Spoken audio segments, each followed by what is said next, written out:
work to reduce drugs, but we don't know, because these studies have never actually shown us, whether or not DARE had any impact on those kids' lives and on those kids' perception of the police. When I have an officer friendly, come into the room, into, the elementary school, and talk about anything, especially in poor communities, especially in high drug communities, in poverty-stricken communities, I give these kids a little bird's eye view into what is it to have a cop that I know.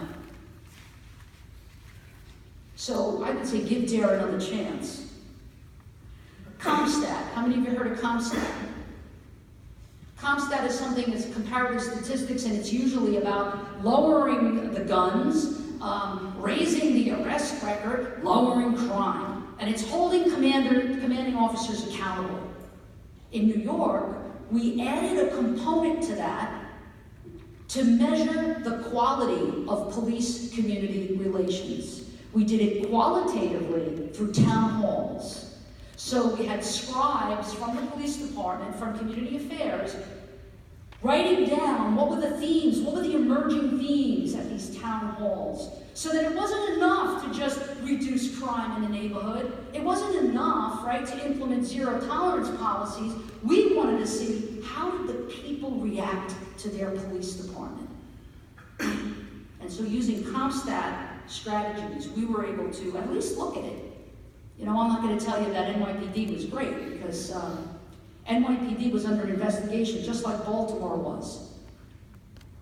The Justice Department was ready to take over the NYPD for policies and practices of police brutality. And when that happened, they got scared and they used training as their answer. And then 9/11 happened, and then everything went out the window. And see, that's what happens, right? So we have to follow through with what these strategies are that we know work. And one of the other things that I want to just mention before I conclude is that the media plays a big role. I don't know if you remember or not, there was this, a couple of years ago, there was this cop, again in New York. I know you're going to hate me because I'm just giving New York examples, but I'm only here 11 years, so you have to forgive me. In New York, there was this cop, this amazing guy that what he decided to do was to give a homeless man a pair of boots. So he spent $75 of his own money, and he went into a Skechers store, I don't know if you heard of this, and he gave him a pair of boots and some socks. I know that there are stories like that that are endless, but they're never highlighted. The only thing that's highlighted is what communities of color do that's wrong, and what cops do that's wrong. Here's an idea. What if we got together and said, stop picking on this marriage. We're doing the best we can. Here's how we can improve. We're gonna go for counseling. We're staying for the kids. And how about catching me doing something right instead of wrong?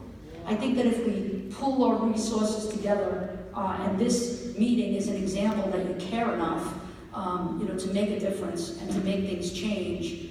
And I know that one of the chiefs was talking a lot about budget. He kept on saying that costs money, costs money. Maybe we can make an investment in this marriage. Thank you.